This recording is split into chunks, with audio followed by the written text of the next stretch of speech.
Olá, graça e paz, tudo bem? Seguindo aqui a sequência do estudo do livro Especialista em Pessoas, do Thiago Brunet, hoje eu vou falar sobre a teoria dos incontornáveis. Nós falamos sobre as esferas de amizade e esse capítulo agora aborda a teoria dos incontornáveis. Quem são esses incontornáveis? Como se fossem pedras, né? Em nossos caminhos. Existem vários tipos, pesos, tamanho, enfim. Tem uma frase dele aqui que diz assim, ó, pessoas são descartáveis, a não ser que você queira ser feliz. No mundo real, há pessoas que atravessam o nosso caminho, e mais se parece com pedras do que com seres humanos. E aí, como lidar com elas? E aí, quem são esses incontornáveis? Esses incontornáveis podem ser pai, mãe, irmãos, primos, tias, tios, avós, avós, enfim, são pessoas que nós convivemos. Teu chefe, né? Amigos do trabalho que você tem que conviver, né? Então são os incontornáveis. Bem, e aí na palavra de Deus existem algumas citações de algumas pessoas que tiveram que viver com seus incontornáveis. Por exemplo, José do Egito foi traído e vendido por seus irmãos de sangue. Você acredita que isso doeu? Certamente, ainda assim, ele não remoeu essa traição, não se vingou e tornou-se governador do país mais importante do mundo antigo.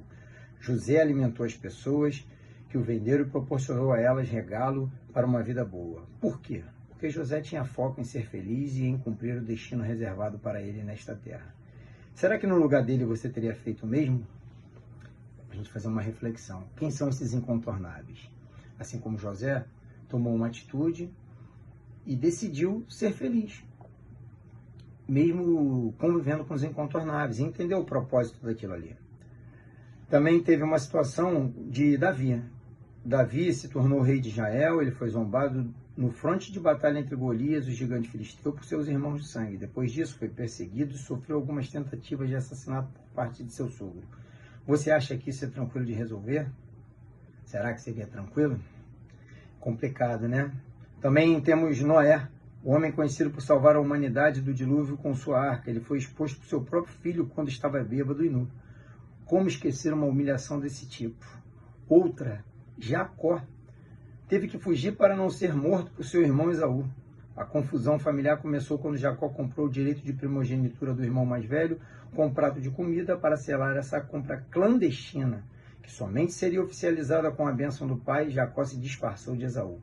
Como Esaú era peludo, Jacó colocou pele de animal nos braços para se enganar Isaac, que estava velho e cego. Vocês podem imaginar o problema que isso trouxe. Foi complexo, né? E são situações que são desagradáveis. Cada um de nós vivemos, né, situações desagradáveis com amigos, familiares, enfim.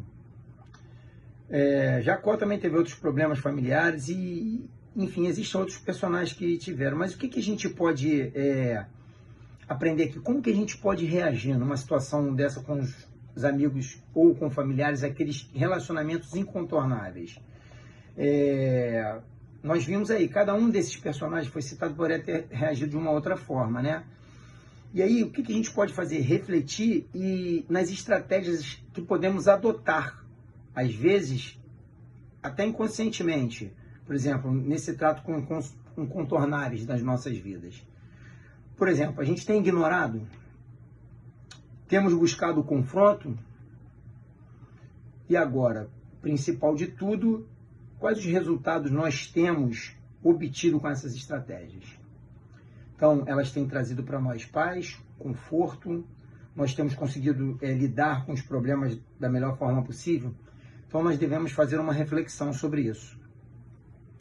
E nós devemos, a primeira coisa a aprender aqui, com tudo isso, e entender, é que não há milagre em caso nenhum que transforme da noite para o dia, né? O primeiro passo para a gente aprender é a se blindar emocionalmente nas relações com essas pessoas. Então é justamente a aceitação de que se trata de incontornáveis. Nós não vamos mudar essas pessoas. Então o que a gente aprende com isso? Que a única maneira de ganhar uma discussão é evitando. Então devemos aprender a lidar com essas pessoas que são incontornáveis. Conhecer como eles são. Para a gente poder ter uma vida de paz, uma vida de prosperidade. Então reflita, medite. Então eu peço a Deus que te dê sabedoria, graça e paz para ter o discernimento da atitude correta a tomar. Deus te abençoe.